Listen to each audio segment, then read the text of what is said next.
শুরু হয়েছে বগুড়ার ঐতিহ্যবাহী পোড়াদহ মেলা। বিশাল আকৃতির মাছ আর বাহারি স্বাদের মিষ্টি কিনতে ভিড় করছেন ক্রেতারা। ঈদ আর পূজার পর এই অঞ্চলের সবচেয়ে বড় উৎসব ঘিরে গ্রামে গ্রামে তৈরি হয়েছে আনন্দ ঘন পরিবেশ।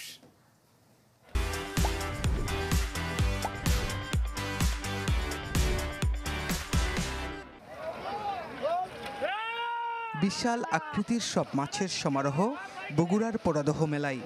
আছে রুই, কাতলা, আইড়, পাঙ্গাস, বোয়াল, চিতল আর সিলভার কার্প। ক্রেতার চাহিদা মেটাতে ছোট বড় মাছের দোকান খুলে বসেছেন বিভিন্ন অঞ্চল থেকে আসা প্রায় 2 শতাধিক বিক্রেতা। মাছের জন্য বিখ্যাত বলে সবার নজর মাছপট্টির দিকেই। আমরা কাতল আছে 600 টাকা কেজি, রুই আছে 700 টাকা কেজি, পাঙ্গাস আছে 400 টাকা কেজি, ব্রিগেড আছে 450 টাকা কেজি। আর মাছ আছে 10 কেজি 9 কেজি জীবিত হইল যমুনা নদী, এগুলো 2400-2500 টাকা কেজি। ঐতিহ্যবাহী এই মেলা ঘিরে আশেপাশের অর্ধশত গ্রামে চলছে উৎসবের আমেজ।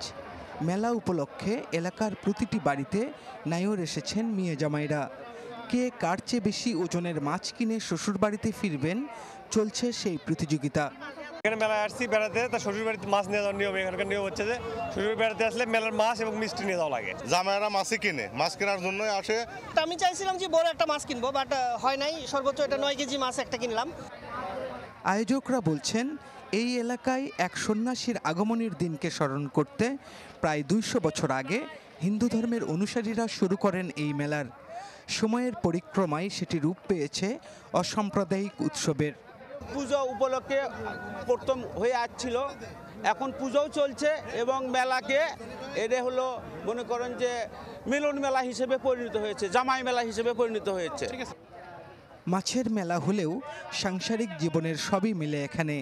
পাওয়া যায় লোভনীয় মিষ্টি ও শিশুদের খেলনাও। প্রথম দিনের জামাই মেলা শেষে বৃহস্পতিবার বসবে একদিনের বউ মেলা। ফরহাদুজ্জামান শাহী, চ্যানেল 24, বগুড়া।